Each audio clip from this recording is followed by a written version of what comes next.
Hi folks, it's Michael Camp here. It's time for Religious Fact Check number 5. No, human depravity was not taught by the early church. So what is this? Original depravity, human depravity. It's the belief usually held by evangelicals, fundamentalists, and Calvinists that every human being is totally morally depraved at birth and is powerless within themselves to connect to God. Without God doing something, or without us adhering to the right religious beliefs and practices, people remain morally depraved and will ultimately be punished in everlasting hell. Moreover, the Calvinist view is that God must ordain that someone be saved, and that God doesn't ordain that everyone will be saved. The problem with this belief is threefold. First of all, when you unpack it, it really is disgusting. God supposedly creates human beings who are depraved morally and can never be saved or even find God on their own. They are destined for eternal punishment unless they accept some version of Jesus and get miraculously regenerated. Or for Calvinists, unless God ordains that they be saved. In and of themselves, people are morally bankrupt. Now, this is a belief that basically says every human being is evil to the core.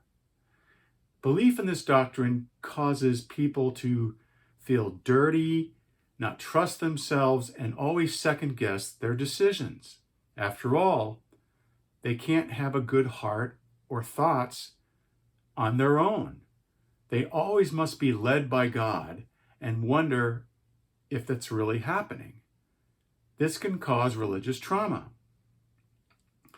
If you are not being led by God at a particular time, you are being led by your sinful self. And how can you trust that you are making the right choices? So the second reason is that this belief creates religious communities that believe everyone on the outside is depraved.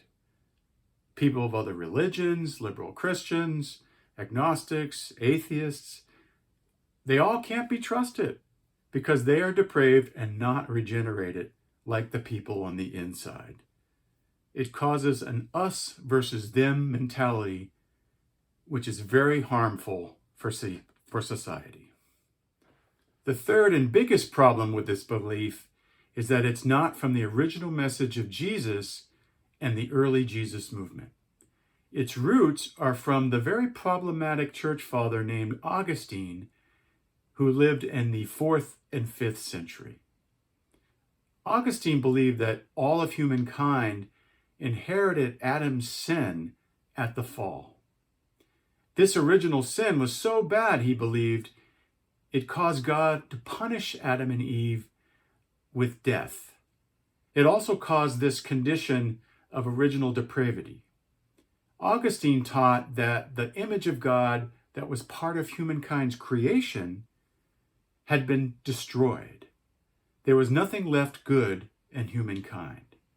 And without jumping through the right religious hoops to appease God, we would be destroyed in hell by a retributive, vindictive God. Now, the big issue here is that Augustine was in the extreme minority.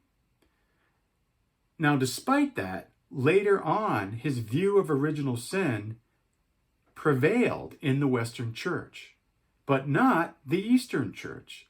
And it was not there from the beginning in the first few hundred years. Before Augustine, this view of original sin was very different.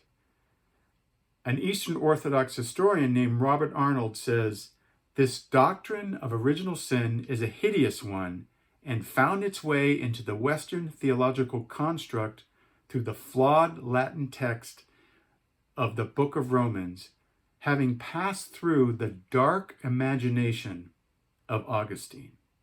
So he's referring to Augustine relying on flawed translations of the New Testament in Latin and not the original Greek.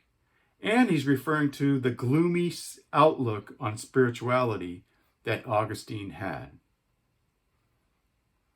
Now, the Jesus movement's original view of sin was that the fall of Adam and Eve merely distorted the good image of God within humans.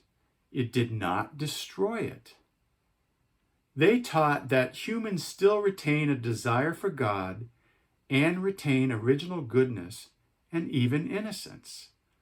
Humanity was not in full-blown rebellion. The image would need to mature and may need to be healed for some people, but it doesn't need a punitive or retributive solution. We are basically good and need only to wake up to who we are and who God made us to be, as demonstrated by Jesus and other spiritual prophets and mystics.